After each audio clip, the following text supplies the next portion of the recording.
でさ、嵐山までお願いします。お願いします。最悪だよ。なんでこんなことに。修学旅行でタクシー乗ってんの俺ら。本当だよ。いや俊平が八橋買おうとか言うからバス乗れなかったんじゃん。俺？そうだよ、みんなが乗ってるバスで嵐山向かう。八橋じゃないから。生八橋ね。それどっちでもいいから。どっちでもよくないよ。それどっちでもいいから。生かじゃないかで全然違うから。なんで行きで買うの？欲しくなったんだもん。京都駅着いてすぐ買いに行ってたじゃん。いや人気だからさ、売り切れちゃう可能性もあるじゃん。もう売り切れ、需要を上回る勢いで供給してるだろ、京都の八橋。分かんないじゃんそんな。帰り買ってよ、お土産は。まあもう買っちゃったから言ってもしょうがないじゃん。もうそのせいでバス乗り遅れてんだから。本当に俺のせいかな。こんな置いてかれることは。嵐山ってどんぐらいこれ？嵐山までは30分ぐらいだね。30分ぐらいってことは1万ぐらいいっちゃうんじゃない？タクシーそれぐらいするね。もう半々で出すか。まあ、そうだね。それでも5000円だけどな。5000円ってことはあれじゃん。八橋もう買えないじゃん。買えるだろ。最悪だよ。どんだけ八橋買おうとしてたんだよ。名前出しちゃった。そうだ、名前出した。どっちでもいいってだから。買えないじゃん。みんなバスで今頃ワイワイ楽しくやってるんだよ。新幹線は静かにしなきゃいけなかったけど、バスなんてもう騒ぎ放題じゃん。本当だよ、何やってもいいんだからバスなんて。何やってんだろうな。みんな今頃バスレクしてんだよ。やってるな。修学旅行のバスレク一番楽しいもん。盛り上がるやつやってるだろうな。やっとく？バスレク。バスレクを？ここで？タクシーだけどもうバスレクやろうよ。タクレクになっちゃうじゃんそれ。いやタクレクしないと。いいよ、バスレクできないからってタクレクしないって。やらないバスレクよりやるタクレクだろ。そんな言葉聞いたことないよ。やるタクレク。なんだよやるタクレク。だからやるんだよ。タクレクでもやる方がマシってこと？選考始めます。俊平くん、はい。は？その山も言って。は？その山も言って。俺まずやるから。俊平くん、はい。はい、次。その山くん、はい。天子ね。何これ？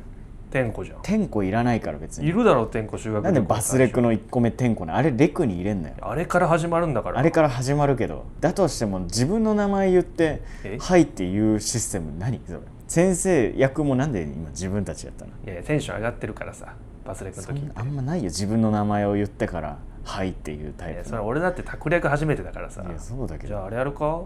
山手線ゲームとかやるか？山手線ゲーム、やっぱバスレクと言ったらさ盛り上がるじゃん。やってっかな。でもあれか、ここ京都だから山手線ゲーム変か。どういうこと？山手線じゃなくて、阪急嵐山線だな。阪急嵐山線別にこっちに寄せなくていいから。いや京都だからそこ合わせていかないと。いや山手線ゲームは全国で山手線ゲームでやってる。でゲームもちょっとあれか、東京限定じゃないから。せっかく京都来てんだから、阪急嵐山線芸妓だな。芸妓じゃないって、京都の人も別にゲームって言うから。山手線ゲームじゃなくてゲームイコール芸妓かも分かんないしな。阪急嵐山線芸妓ね。いいよ京都仕様にしないで。じゃあ行きます。阪急嵐山線芸妓バンバン。京都のいいところ。どういうこと？バンバン。違う今の何？お題？景色が綺麗。いや違うその何？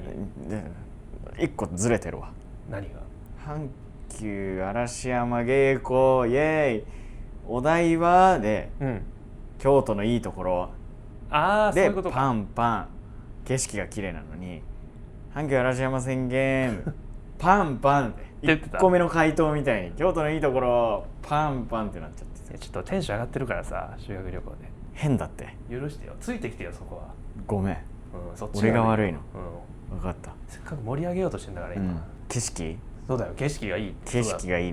これ続き？パンパン景色がいい。パンパン、歴史がある。パンパン。あとなんだ？もうないの？あと何がある？ないな。ないから。2個だ京都は。京都2個でやってねえよ。ご飯とか美味しいだろ。いや大阪とかいっぱいあるけど京都2個だな。大阪も料理あるよ京都だって。いやあれとかしたかったな。恋バナとかさ。恋バナ？修学旅行といえばじゃん。恋バナ。好きな人いんのとかさ。お前誰か気になってるやついんの？それ寝る前じゃない？お前本当は〇〇のこと好きだろ。いやそれバスであんまやんなくない？一番盛り上がるんだよな。バスではやんないけどね、寝る前のこの男子部屋ではやるけどさ。それはどうなの？いいよやんなくて。好きな子いるんだろ。いいよ2人で。言えよこの2人でやんないで。一回言って。運転手さんだけ聞いてる。教えて、ほんと一回じゃあほんと気になってるぐらいの子でいいから言うの。言ってみ。だから2組の先生来たわ。来ねえよ。先生来た。いないよ先生。静かにして。いいよそこまでやんなくて。見回りの先生。それは部屋でできるから大丈夫。あ、そうか。部屋でできるの？ずっと言ってんだけどね。先に言ってくれよそれ。なんでその自分が喋ってる時は聞く耳なくなっちゃう。先に言ってくれよ。喋り終わんないと人の話聞けないの。左手ご覧ください。あ、間違えた。はい、左手は皆さんご覧ください。はい、あちらに見えますのが、はいはい、ダックスフンドが歩いてますね。犬紹介しないだろ。ダックスフンドたまたま散歩してるだけの犬。とことこと歩いてますね。歩いてる。別に東京でもいるから。あ、右手、皆さん右手ご覧ください。ミニチュアダックスフンドがいいよ歩いてますね。同じだろ。可愛いですね。皆さんご覧ください。あ、前方ご覧ください。コーギーが歩いてますね。犬の紹介ばっかいいよ。茶色の毛がすごい綺麗な、毛並みもね綺麗ですけどね。景色とかやって。あれですかね。京都なんで景観壊さないように茶色い犬が多いんですかね。それ犬関係ないから。茶色い犬ばっかり。それは茶色い犬が今たまたまいただけで、その景観壊さないようにコンビニとかが茶色いとかあるけど、別に京都の人景観壊さないように茶色い犬買おうとかってやってないよ。やってないの？やってないよ。なんだ。てかちょっと待って。酔ったかも。変なことやってるからだろ。めっちゃ気分悪くなってきた。右見たり左見たり。一回ドア開けていい？窓開けろよ。気持ち悪いから。落っこっちゃうよ。あ、でも大丈夫。リスキーすぎるだろ。大丈夫だわ。大丈夫なのか？ギリギリ耐えた。大丈夫？アップで。あれ？俺らのバスじゃね？あ、本当だ。あれ3年2組のバスじゃん。そうだ。あれだよあれ。あれだ。ちょっと待って、運転手さん、前の車追っかけてください。あ、それこういう時に使うんだ。前のバス。なんか犯人追いかけてたりとか。追っかけてください。そういう時以外にも使うんだ。あ、オッケーオッケー。あ、本当だ。あれ俺らのバスだわ。待って。なんかバス嵐山から離れてない？嘘。なんか遠く行ってるかも。あ、本当だ。ってことはもうあれか？嵐山見終わった後？そういうこと？じゃあみんなと一緒に嵐山見れない？見れないじゃん。どうする？嵐山2人で見てく？2人で見てくか。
よっこらせよっこらせってまたやっぱり運転手さんじゃあまた今日も同じところへお願いします。お願いします。いつものところお願いしますってことで、いやそういえばさ、はい、親族とかからってさなんかどう思われたの？俺らってさ特殊な生き方っていうか仕事というかね感じで、まあそうだね、生きてるわけだけど、親からはどう思われてる？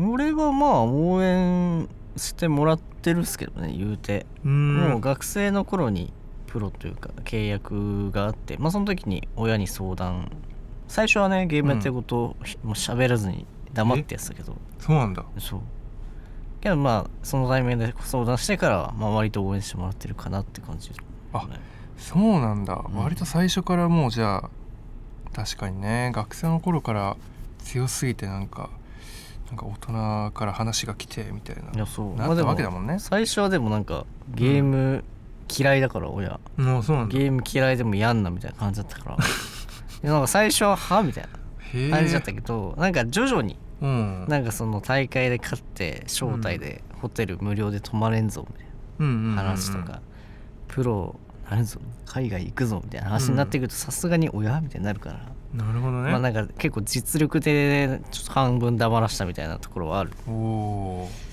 そうかそうか。まあでもなんか理解がめちゃくちゃある親御さんで、まあそうだね、よかったね、うん、って感じだけど、まあ、僕はなんか普通にゲームとか買い与えられたりとか全然してて、別にゲームすんなって感じでもないけど、まあ、しすぎんなよみたいな感じはあったんだけど、それはね、まあ、ポケモンもねピカチュウ版からなんか父親に買い与えられたりとかして、めっちゃいいじゃんっていう感じだったんだけど、ちょっとあまりにも度が過ぎるぐらいポケモンやってたから大学の時とかね、本当なんなら留年もしたし、ポケモンで留年した？ポケモンで留年したね、3年から4年に上がれなくてね、それはまずいね、まあ、ギリギリだったんだけどね、まあ別にまあ、みんなからしたらあれかもしれないけど、ギリギリ留年したみたいな感じだったんだけどいやまあ留年は留年だから、そうあまりにもその人生潰れるぐらいゲームしてたから、まあ、当たり前に怒られるわけ親には、まあそれはね、あんたいつまでポケモンやってんのみたいな、それはそうだわな、ふざけんなみたいな、勉強しろみたいな、ゲームして何になるんとは言われんかったけど、まあ本当もう毎日怒られ続けた、まあ、そこまで言ったらまあ怒んない親の方がやばいからね、もはや。そうなんだよね、まあでも世界優勝して、まあでもねそうなんだよね。でも全国大会優勝した瞬間とかは、母親に報告してもおめでとうじゃなくて優勝したわって言ったら、就活してなって言われておめでとうはなかった悲しい。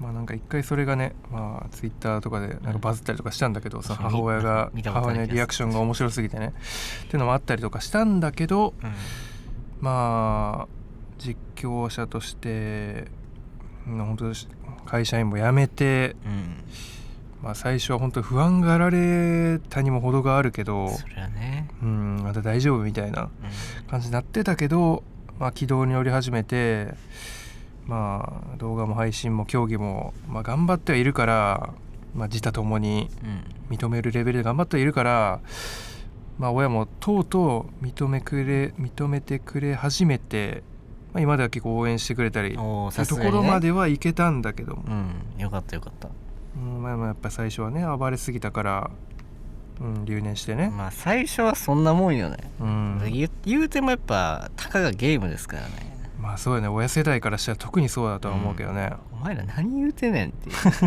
つまんでピコピコやっとんねんって話やからな実際そうなんだよね、っていうのはあるから本当にまあそうだね、まあ若い子たちも僕と同じようなことを経験するのかな。でもなんか今はな、昔と違って10年前とかって e スポーツとか配信で食べていくとか、なんかそういう概念あんまなかったよりだからね。なかったと思うな、10年前は。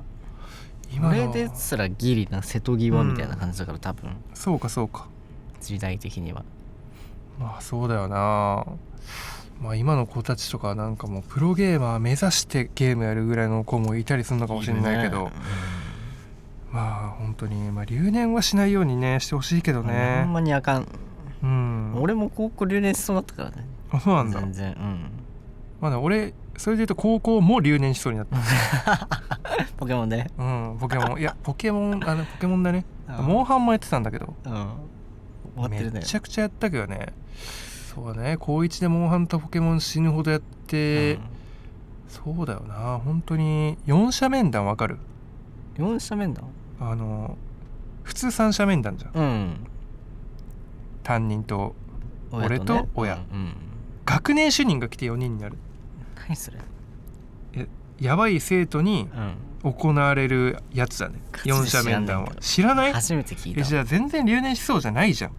いや俺なんか荒技したんだよね。荒技？そう。しかも俺高3で留年するかもみたいな。はい高1でするかもやばいね、さすがに。そうなんだよ。まあどのタイミングで4社面談したか分かんないけど、一生4社面談した記憶はあるけどな。まあ本当にだからそのね、学年主任がもう面談に参加するっていうことのやっぱ、そう留年エピソードあるある4社面談 やばいねそれは。ってのあったぐらいにはしっかり赤点取ったりとかしてたからね。赤点はまあ取りまくってたけどね。あ、そうなんだ。まあ、それでいうと結構レベチだけどね。数学のテストってなんか100点満点じゃなくて200点満点だったんだけど、8点だったね。実際4点みたいなのがあるもんねそれだって。そう4点だよ。それはやばい。運で当てたみたいな。適当に4とか確かに3とか書いて適当に当たったレベルだからね。それはレベチだわ。ポケモン案内できない。数学はできねえんだ。大問1のやつの何問かを運で当てただけみたいな、そういうレベルで数学とかもね授業聞いてなかったんだけど。やばいね。俺もそうやけどやばいね。いやでもね確か本当に留年しますよって、確かにそれ留年だわなって。だから次のテストで点数取らないとやばいよって補習受けて、次のテストはな200点満点中でも110点ぐらい取った気がするな。多分頑張ったな。8点からは相当頑張って相当頑張ったね。14倍ぐらいの点数取ったわけだからね。ありえない大躍進だけど、でギリ耐えたみたいな、それは偉いわ、感じだったんだけど、本当にね皆さん勉強してくださいねって感じですよね。そうですね。ゲームばっかやってんのはよくないです。そういう苦労もありつつだけど、なんか趣味とかってなんかある？趣味？俺は結構ね家にね、ゲーム好きだけど、もうゲームその本職もゲームだし、以外のゲームも好きだからもうゲーム疲れたらゲームやるみたいな生活してるけど。ゲームとゲームなんだ。でも言うても外には出るっすね。出るタイプのインドアすぎないんだ。そうなんかずっと家いるとなんか頭おかしくなるから、そうかそうか。うまい飯食いに行ったりとか。マジで？だからいろいろ外はね意外と出てるっすわ俺は。それ一人で行くわけじゃないの？なんか友達とかと友達とかと行くことが多いですけど。そうなんだ。一人飲みとかもしてた時期あった。マジか。そのご飯食べに行くような友達ってさ、なんか何界隈の人なの？いろんな界隈の人かも。そうなんだ。ゲーム配信とか、いろんなゲームやってるといろんなゲームの友達ができるから、いろんな人と行ってたりするけど。でもないんですかポケモン界隈みたいなね。そうだね。ポケモンの友達とは全然行かないけどね。なんか同じチームの友達とかは普通にプライベートでも仲いいからご飯とかのね集まりがあったりするんだけど、ポケモンでいうとほんと結構その一面というかね幅広くじゃなくていつもの数人ぐらいしか行かないけど、他の界隈なゲームどうだろうな。でもなんか結構なんか歌系の友達が意外と多いかもな。歌系？意味不明になんか歌い手とか音楽系とかの友達がなんかいてね。歌うまいもんね謎に。いやありがとうございます。歌も結構趣味だからね。すごいよ。羨ましい。羨ましい。歌うまい。いや努力部だろうけど。確かになんか歌うのがね結構昔から好きで、なんかいつの間にか多少歌えるようになってたっていう感じで、なんかよくわかんないけど歌系の友達がどんどん増えてっていうのはあったりするけど、ご飯行くとしたらなんか意外とそっち系かな僕はな。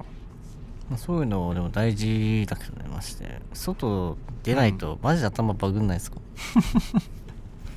いやマジ最近バグりすぎて、自律神経がいかれてたの絶対。マジバグっすよね。なんか、友達いるっちゃいるんだけど、もう外に出なさすぎて、最近ほんと世界大会権利がけのほんとひりついた状況だったから、チャンピオンズ出てね、大会に向けて本当にガチりすぎて、で生活リズムもバグって、外も行かない、日の光浴びないで、なんかもうめっちゃ体調悪くなって、いやそりゃそうやわ。大変なことだったから、ちょっとねやっぱ人間っぽい生活するっていうのも大事だなって思ったね。いや大事。なんかもう何でもいい。なんかマッサージ行くとかでもいいし。いいね。ヘッドスパ行くとか。いやマッサージこう急にマッサージモチベ上がってきたわもう。いやマジで熱い。俺結構行くんですよね。結構行くんだ。やっぱずっと座ってて腰もやばいし首もやばいから。お金あんま使わないから正直ゲーム。そうなんだ。何に金使ってるかって言ったら飯とマッサージ、飯そうなんだ、何に使ってるかって聞かれて飯とマッサージが出てくるレベルでマッサージ使ってるんだ。まあさすがに飯の方が使ってるけど。あ、そうなんだね。そうか。まあ俺まあマッサージマジでな、月に1回行くか行かないか、ちょっとまあ月に1回ぐらい行ってる時もあったんだけどね、まあそれでもまあ平均したら本当に3ヶ月に1回ぐらいしか多分マッサージみたいなの行かないんだろうけど、いやマジタクシーの行き先マッサージ屋に変更してもらおうかな。あり。いやマジ結構ね、なんか気分変わるっすよ。いやいいね、言われてみればそうだわ。てかなんかそうだわ、なんか飛行機とかさ、乗った後マジ体バキバキになりすぎて、飛行機乗った後はマッサージ行こうっていうノリが確かにあったんだけど、最近確かにね、行ってないわ。飛行機とかも終わりだからね、マジで。いやマジで終わりだからね。いやマッサージ行きたくなったな。いや疲れたらありっすわ実際、俺の金の使い道はどうだろうな。まあご飯もまあほどほどなのかな。なんか服とかも最近ね、めっちゃ服好きなんだけど、最近はちょっと我慢してるより、なぜなら服を買いすぎてもうこれ以上買ってもどうしようもないだろうみたいな。マジか、そんなに好きなんだ。それいいな。そうなんだよ。服欲しいんだけどな。服めっちゃ、いやもうドハマりしたら、いやもうハマんない方がいいよ。それで言うと浪費してしまう。本当に際限なく買っちゃうから。思ったわ、俺服買いに行くの普通に楽しくてたまに行くんだけど、これマジハマったらやばいなって思ったもんな。いやハマったらやばいよ。俺みたいにならないでほしい。本当に最低限の服を持つぐらいがやっぱちょうどいいなとは思うけど、まあそうだね。でも最近はでもちゃんと頑張って抑制してるから。偉い。で最近代わりに何金使ってるかっていうと、ポケモンカード買ってるね。ポケがね、確かに確かに。いやポケモンカードのね、なんかいいやつ、なんかレアリティがね高いやつとか結構普通に、そうなんだよな。ポケカもめっちゃずっと集めてんだよな。集めてんだ。いや普通に集めてる。俺全然その遊ぶだけ、ゲーム遊ぶだけでやってたけど、集め出したらもう魔境よね。いやもう魔境やね。でももっと昔から集めてればなっていうカードもめっちゃあったんだけど対戦始めたの8年前ぐらいなのかな、ポケモンカード。結構前だね。まあやってない時期も結構あるっちゃあるんだけど、始めたのがそのらへんな気はするなって感じなんだけど、まあ当時から結構なんかレアリティ上げちゃおうわらみたいな感じだったりとかしてあれなんだけど、最近は特にモチベ高くてね、なんかいいなレアそうなカードとか、もう最近はもう昔のカードまでね見始めたりとか。手出しちゃってんだ。いやマジいいもんね実際。カード好きなんだよな俺も。あ、そうなんだ。いや本当は、いやまあ5000兆円あったら俺もポケカ集めてたっすよ。5000兆円あったら、だいぶないと集める。もうちょっともうちょっとあれだもんね。5000兆円はちょっと桁違いすぎるね。俺も5000兆円あったらとんでもなく買うだろうな。さすがに買ってた俺も、そしたらいいカード間違いないコレクションしてたと思う。なんか俺人生の半分以上なのかも競技やってんだよ。俺2009年からやってるからね。2009年？やばいやん。結構ちゃんとずっとガチってて。7歳とかやだ。若めっちゃずっとやってんの。なんか俺ほど休まずにポケモンやってる人って本当日本に多分いないんだよ、本当に。レベルだろうね、そんだけ早いと。毎年のルール絶対ガチってるっていう生活を続けてきたから、まあだいぶもう日本では稀な人類で、すごいねマジで。人生の半分ぐらいガチってるし、なんなら5歳からピカチュウ版やってるし、なんか人生ポケモンみたいな感じで、なんか俺プレステとか全然持ってなくてね、それこそ PSP でモンハンやってた以外はプレステとかやったことないから、本当任天堂みたいなピカチュウみたいな人生だったのもあって、なんかまあ自分に言い訳してるじゃないけど、まだポケモンって俺の人生だしなみたいなノリでポケモンカード買ってるところもあったりとかしてね。なるほどね、もうお世話になってるしなみたいな、ね、そう、なんかもう本当に人生が最近ポケモンにねもう侵食されてる感じがすごいあったりとかね。まあそういう感じになってるね、趣味としてはね。まあこれからも一生ポケモンやってんだろうなとは思うけど、まあここまで来たらね、終わんないだろうからなポケモンは。人気もやべえし相変わらず。そうなんだよね。新作も来ますからね。そうなんだよ。次がねポケモン風波、っていうやつなんだけど、ウィンドウェーブ。ウィンドウェーブ。俺のね本名がね船の方に波って書いてほなみなんだけどめっちゃ俺じゃんって。実質ね、実質なんかほぼ俺じゃんってなってんだよね。だから次のタイトルめっちゃ楽しみだね。両方買わないとじゃん。じゃあ両方買うね。でも特にメインロムは波にしようかなと思ってる。特にもう完全に一致してるから、波に関しては、2文字使ってるからね、波の方が。だからめっちゃ楽しみだけど。いや楽しみだね。さすがに出たらやるだろうから、毎回ねポケモンは遊んではいるんで。遊んではレート戦とかをやらなくても、ゲームは絶対買ってもう毎作品遊んではいるんで。なるほどね。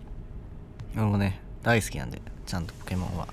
そうだよね、ポケモンはねほんと結構全人類好きだもんな。ほんと勢いとどまることを知らないというかね、一生派遣コンテンツって感じだから、ほんと未来英語あってほしいけど、スマブラも新作出てほしいよな。いや出てほしいね。ね、待ってる今。出る希望はあんのか。あると思いたい。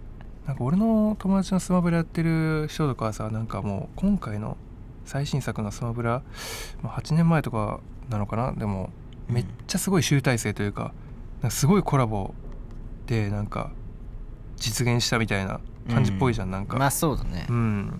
だからこれ超える作品というか、なんかこれの続編に値するやつってきつくねみたいな。まあそういう意見もありますね実際。っていうレベルだけど、こんだけずっと人気で出続けてるゲームだから、マジ頼みますね。本当に頼みます。頼みます出たら、また競技者として戻る可能性はありますね。やっぱね相当気合い入れないとね、本腰入れないとやっぱ競技ガチりますよっていう感じにはなんないから、なんかなーなーでね、ちょっとやりますよみたいなんじゃ結構勝ちにくいからね。本当にほんまにそう。プロゲーマーはね、ちゃんとプロだからね。だから本当にスマブラ出たらね、いろんな復帰勢とか、新しくねみんなやってくるだろうしね。再改正とか見れるだろうから、また盛り上がるんだろうなとは思うけど、今かと本当にねお待ちしております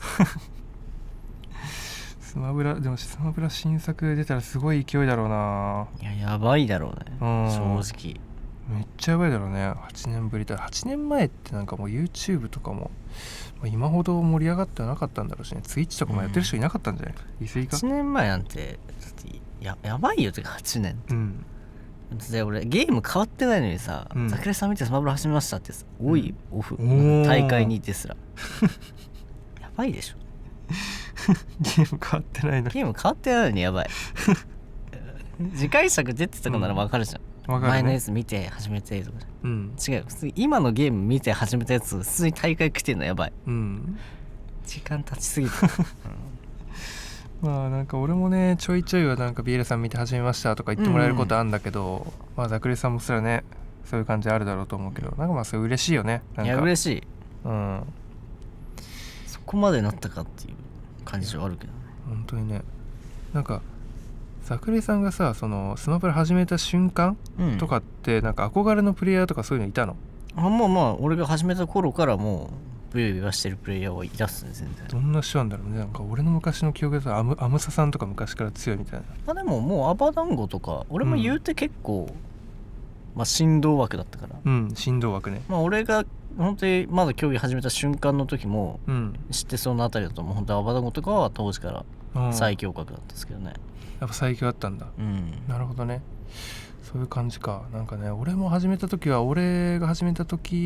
の時代のスタープレイヤーとかもやっぱいたわけで、なんかそういう人とかに、憧れて大会とか参加したりとか結果残したいなって気持ちがあったりとかして、でなんか数年越しに俺も結果出せたりとかしたけど、なんか俺もなんかその布教する側というかね、なんか憧れてもらえるような存在側に多少はなったなって思うと、なんか感慨深いというか、感慨深くはあるよね。次世代に希望をつなぎたくはあるけど、俺結構尖ってたからね、憧れるっていうよりも全員倒すわって感じだったけど。超新星すぎてそっち系なのいや最強になりてえと思ってやってたから。最強の振動でも嵐枠だったんだ。この人みたいなプレイヤーになりたいみたいなのもあったけどね、全然。あ、そうなんだ。プレイスタイルみたいな話だね。あ、プレイスタイルとかもあんだね。なるほどね。プレイスタイルか。それで言うと俺もなんかいい感じのかっこいい読みを決めて、世界優勝する妄想みたいなとかもしてたんだよ。いやするよね。そうなんかやっぱどんなマイナーポケモン使ってちょっとやろうかとかね。そう考えちゃうよね。なんだろうね、スマブラとかだとなんかもうめっちゃ絶対絶命のなんか何百%みたいなダメージ食らってるところから一気に逆転するとかなんか、素人的な逆転の発想だとねそうなるんだけど、いやあるよ、そうなるよ。でもそういう妄想とかね、妄想は夢にも見るしね、夢にも見る、そうだよな。俺もなんかめっちゃすごいコンボ読みとか決めて大逆転勝利する夢とか妄想とかしたりとかを経て、今に至るわけだけど、若い世代のみんなもね本当にそういう感じでポケモンスマブラやるのはいいけど留年はしないようにしてください。親も絶対心配するんだよね、やっぱね親に心配されないぐらいで、学業も両立しながら、やろうねっていうことは。それは本当にそう、俺いまだにというか今になってマジ思うもんで、勉強しとけばよかったなって、思うんだ。思う。そうなんだ、逆に俺別に勉強とかやっぱ別に必要なかったなと思いつつも多少はね、した方がいいと思うよ絶対ね。やっぱりあるとは思う。せっかくね学校行ってたんだからね、その時間ぐらいはやればよかったなとは思うけど。そうだねっていうのはあるね。マッサージ屋着いたっぽいよ。もう着いたの家じゃなくてマッサージ屋に。マッサージ屋に来たついにもうマッサージ。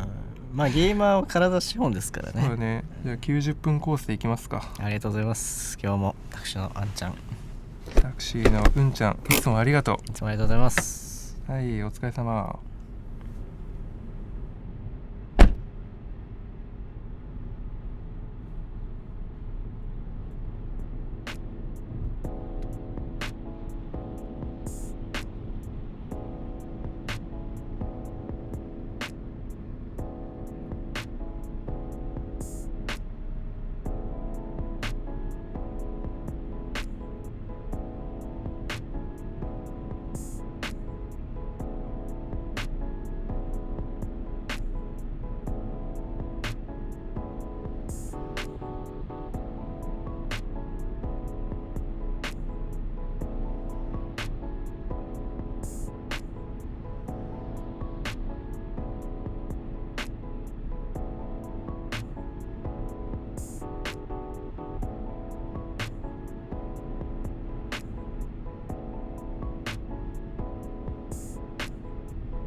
お疲れ様です。お疲れ様です。はあ、マジお腹すいた。うわ、何食べてんすか普段ザジさんは。逆に何食べてるんですか？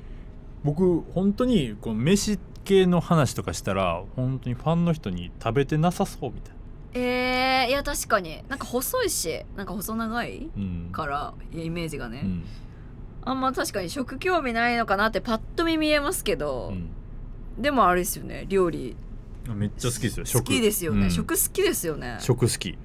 私ね好きなんですけど、普段はもう鶏胸肉とかばっか食べてます。原始人みたいマジで。ヘルシー。ちょっとなんかね筋トレ好きで最近、鶏胸肉とブロッコリーと。そうでブロッコリーがねちょっと値段高いから人参とかが多い鶏胸と人参で鶏胸肉をちょっと短い時間茹でてでなんかこうそのまま放置してはいはいそうですそうです柔らかいパサパサじゃないね、はい柔らかい鶏ハムみたいなやつを食べるんで、茹で汁が出るんで、茹で汁をそのままなんかスープとか鍋とかにして、そっちはなんか野菜とか入れて、野菜スープ鶏胸肉でなんかちょっとサラダっぽい、人参とかトマトの何かとかヘルシー怖いですよねなんかそればっか食べてて、でも全然いいじゃないですか。いいですか？不気味がられますね周りに。美味しいのみたいな。そうなんか怖いその生活みたいなのを言われたりします、そう何を作るんですか普段ですか？でもお酒好きなんでそうなんだあってみたいな当て作るんだ、すごい。誰か芸人さんがザジーさんにフルコース作ってもらったみたいなの見ました。あれ何でしたっけ？魚さばいて朝から豊洲市場行って買い出して魚仕入れてさばいて魚を使った料理がこうなんだ羅列される感じ。そうすごすぎる。その間は一人さばいてる間とかは一人ですか？一人でまあちょっと手伝ってもらったりとか、でも基本もうみんなこのリビングというかダイニングで待っといてもらって一人で提供してサーブして、いやすごすぎるな。すごすぎる。そうだから多分だけどむちゃくちゃこのお笑いとか作品作りにも通じるんだけど、この科学というかロジックが好きなのよ。そういうところなのか。そうだから理屈でいくんすね。料理も実験に近いというか。勘とかなんか感覚でじゃなくてなんて言うんだろう、こうしたからこうとか、これにはこれが合うだろうからこうとかそうだからレシピあんま見ないんですよ僕。そっちなんだ。そういうことか。これとこれ合わすんやったらちょっとニンニクあった方がいいかなとかいうので、おもろ。柑橘が合うからとかちょっと酸味がそうこのお酒に合わすからちょっとコクがあった方がいいかなとか。すごいな、生粋の料理人なんですけどそういうことなんだ。ネタ作りもそういうノリで作られてるんです、ね、かなりロジカルです。でそれはなんかどっかで聞きかじったものじゃなくて自分のなんかこう体験から導き出すというか、体験というか実感したこと。勉強からですね。なるほどな、例えばですけど僕の絹江にパンっていうネタ知ってます？わかります。リズムネタで、あれもなんか例えばやけどなんでパンなんですかみたいな、天才やろみたいに言われるんですけど、確かに勘で考えたかと思う、なんか思われそう。でも、リズムネタっていうのを研究した時に破裂音が気持ちいいみたいな、パピプペポが気持ちいいってなって、でもうすごいこの拍取りやすいみたいなで、パンピンプンペンポンって考えた時に、ピンピンとかパンパン、じゃあパンめっちゃ出せばいいやみたいな。でパンめっちゃ出したら面白い、じゃあどうしたらいいんやろでパン大喜利しておばあちゃんにいっぱい食べさすみたいな。そういうこと。どういうシチュエーションで食べさせたら面白いかなみたいな考えた時に、ご飯とかやったら普通やから、荷物を持ってあげようみたいな全く違うストーリーからのいきなりのパンやったらシュールに見えるんじゃないか、自分の芸風に合ってるんじゃないかっていうロジックからのホエールウォッチングあそこで突き放したらなるほどなっていう理屈なんだ。むちゃくちゃ理屈。逆にどうなんですか？理屈なんだ。でも言ってること前半はすごい分かるところはありました。語呂口なじみ、口で発した時に気持ちがいい言葉、やっぱそこは共通なんですね。共通してると思います。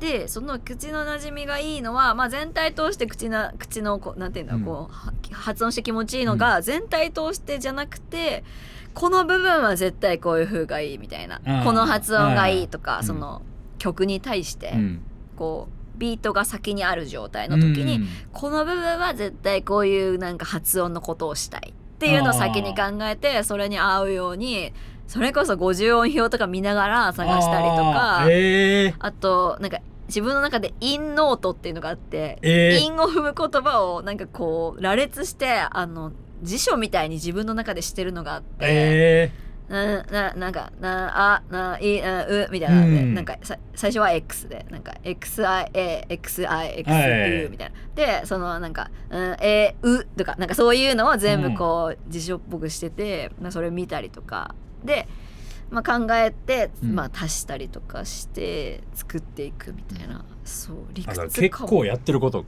近いかもしれない。確かにそのパンっていうのが、確かに印象に残るみたいなのも、そういう近いことしてるかもしれないです。だから本当にクリーピーナッツさんのブリンバンバンボン、あれ聞いた時にうわっていう、いやこれだよって思いますよね。リズムネタとして完璧すぎて、リズムネタって言ったら失礼なんかもしれんけど、いやでもそうですよね。いやもう耳も口も気持ちいいし、ブリンバンバンボンって言いたいし、いやマジでそうっすよね。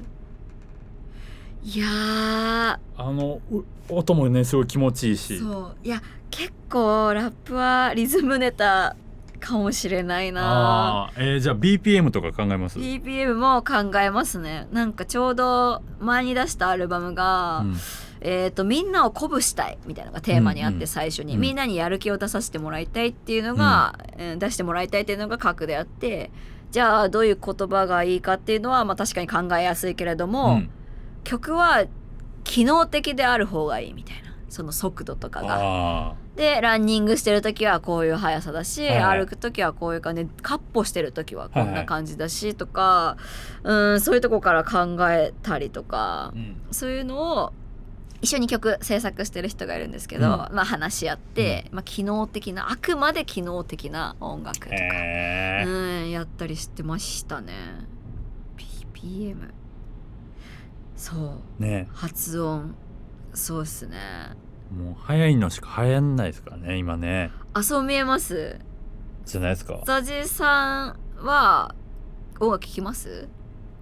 音楽は聴きますけど、もうやっぱこの今の時代ガッて火をついて、ターボかけるってなったらもう本当に YouTube とか TikTok とかになってくるじゃないですか。動画はちょっと使わない手はないですよね。てかないとちょっと難しいかな。ってなってくると、ショート動画となってくると、やっぱもう BPM は早め160とかいかん。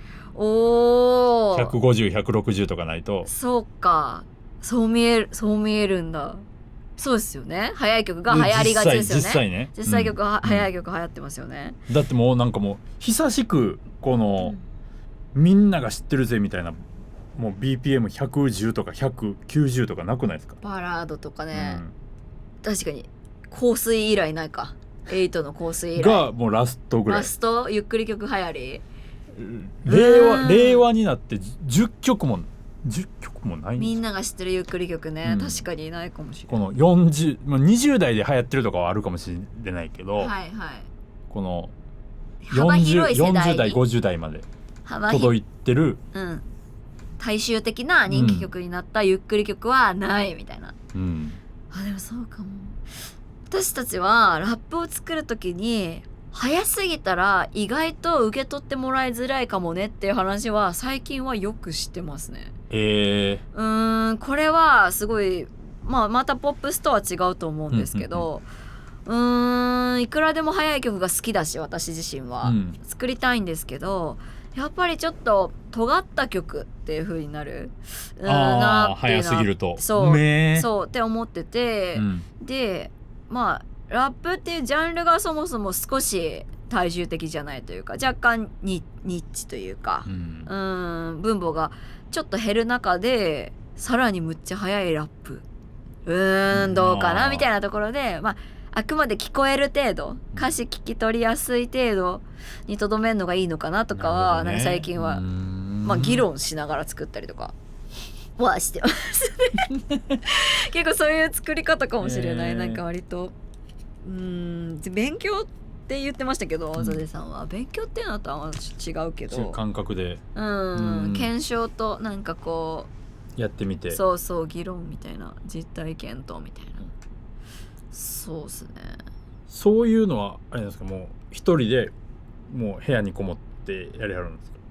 割と歌詞書く時とかはもうこもりきり、こもってスマホとかそういうパソコン、そうそう、でそのトラック、曲のビートを、なんだろうな、一緒に作るんですよ、でそのプロデューサー、そのトラックメーカーの人とのスタジオに行って、その時だけは一緒に作ります。こうしようとか、こうしてくださいみたいな、私が、まあ、受注するみたいな形なんですけど、まあ、行ってこういうのどうですかみたいな、じゃあある程度こもって作って、そうですね。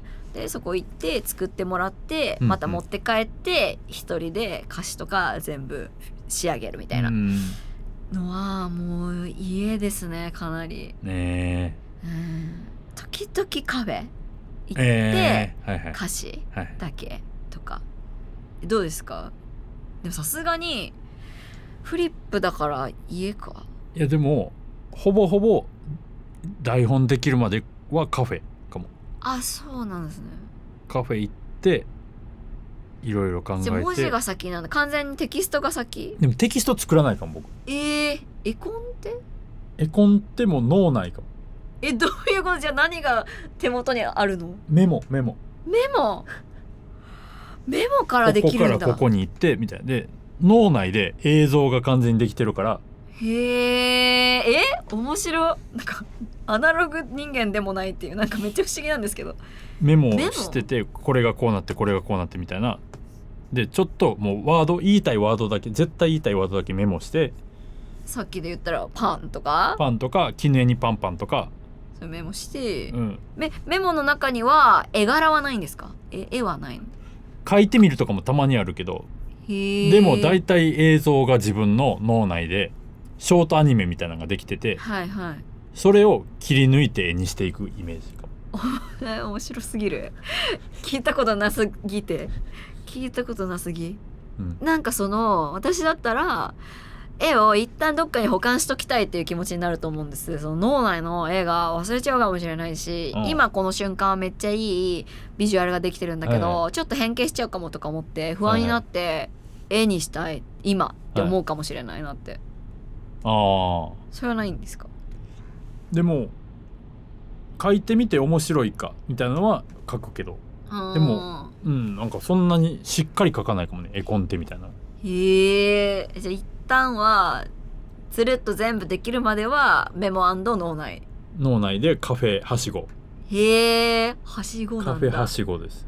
それは一箇所に言い続けたらさすがに気まずいから、それとも気分転換したい？気分転換、やっぱもう腰とか目とか疲れてくるじゃないですか現実問題もうこの年になると現実問題、腰痛いか、ってなったら、まあちょっと1時間半ぐらいカフェ入って考えて、でちょっと歩いて違うカフェ行って、である程度固まったら家帰って、もうひたすらそこから家で一人で作業みたいな。それは実際絵描く、あ、そういうことなんだ。寝かせたりはしないんですか？その一個一個を一気にやるんですか？でもどうやろうな、一気にやっちゃうかも。そうですよね、そのやり方だったら。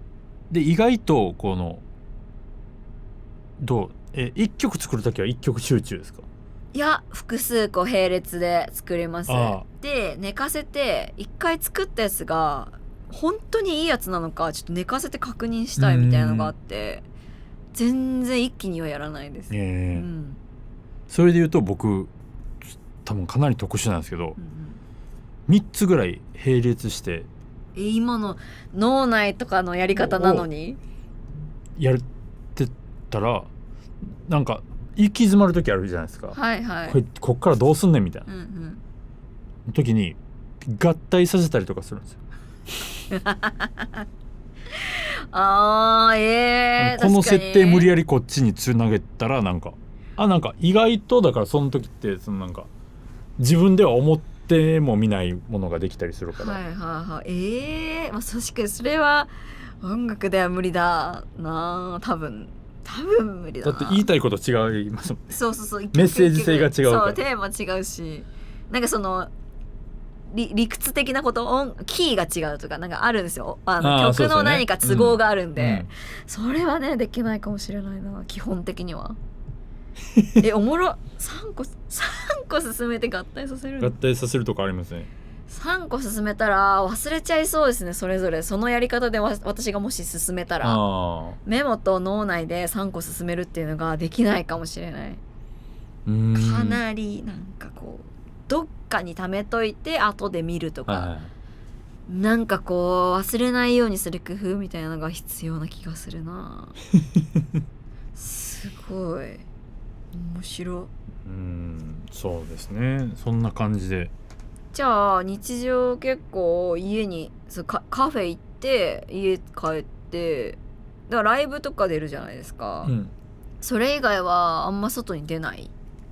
でも人と会うようにしてるかも最近。あ、マジですか？元からそういう性格？いやなんか人と会った方がそのもっと自分を俯瞰的に見れるんじゃないかみたいな。俯瞰できる性格って前言ってたじゃないですか。けどより、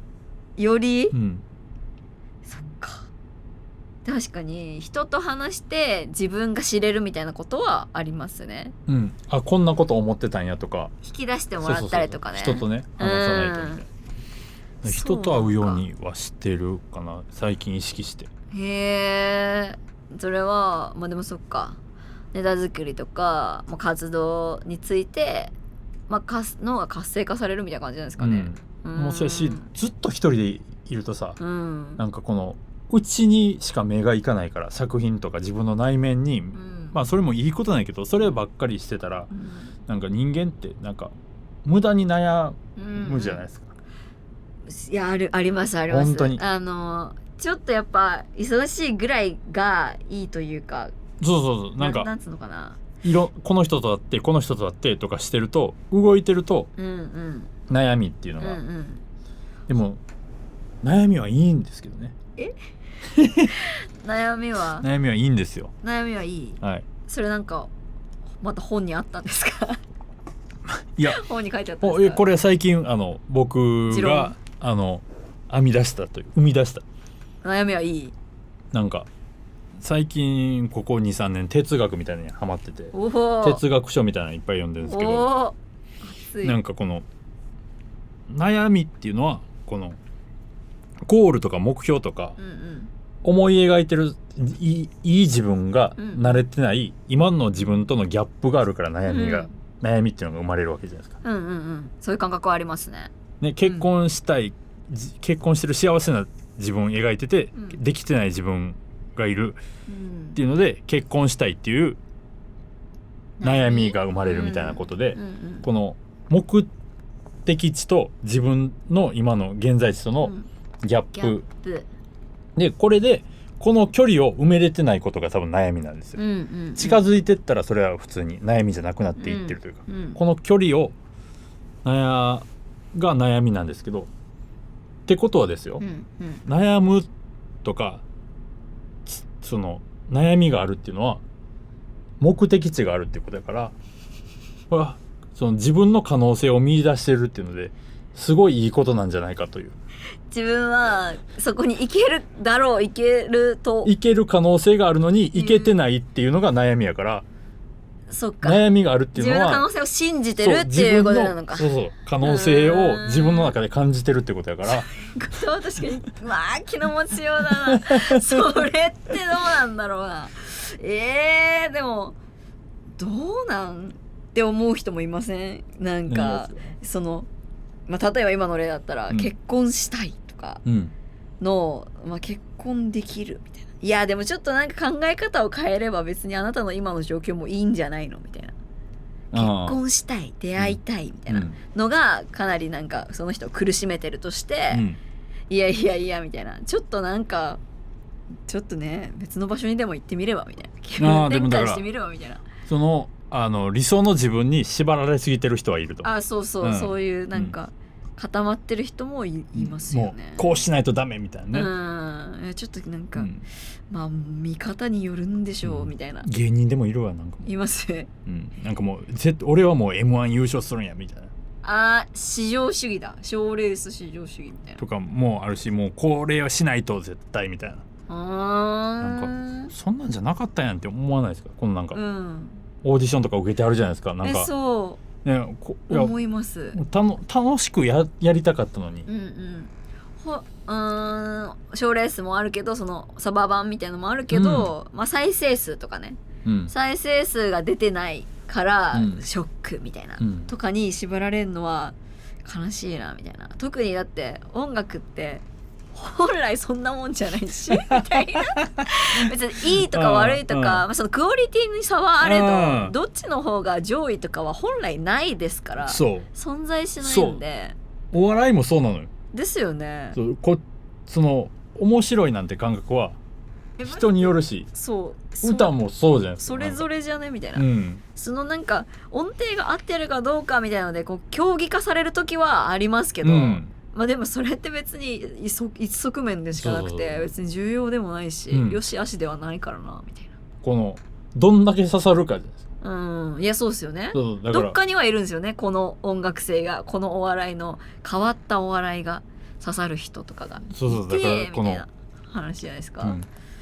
いやそうなんか乏しくなっている感じ。そうだから書道みたいな感じですよね。なんか書道この字でバンって刺さる人もおるやんみたいな自由ななんか漢字を崩して書いてるやつとか。そうとかなんかだから賞レースとかがオーディションとかあることで、ここちゃんと止め跳ね払いちゃんとしないとか、ちょっともう型ができちゃってるんじゃないみたいなのはありますよね。なんか確かにそうなってるな。良くも悪くもそういう側面はありますよね。やっぱ注目、まあね、だからそれがあることでやっぱり応援しやすくなったりとか、見る側はねそれにね寄りかかっちゃいますよね。でなんかそんなに目標ない人もなんか目標ができて、なんか続けやすかったりとかもするじゃないですか。それに向かっていくのが好きな人もいっぱいいますよね。そのまあ運動に近いのかな、筋トレとかに近い、分かりやすい目標があるっていうね。チームスポーツとか近くなってるの。やっぱアーティストの方とかいるんですか、やっぱりその再生数次は。いや全然言うんや、やっぱり。私やっぱまあでもそこまでお笑いほど重度じゃないかな。なんか絶対これ優勝とかってそんな意気込んでる人は正直見たことない。ないですもんねやっぱ。かな。やっぱお笑いは深刻ですよね。つれまあもうね、楽しく作品作りやっていきたいですね。いやマジでそれぞれのね良さがあるんだけどねっていう。ちょっと着きました。ではまたお疲れ様です。また今度よかったらご飯でも行きましょう。確かに、話したいですね。もっと話しましょう。わかりました。お疲れ様でした。お疲れ様です。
あ、もしもし、すいません。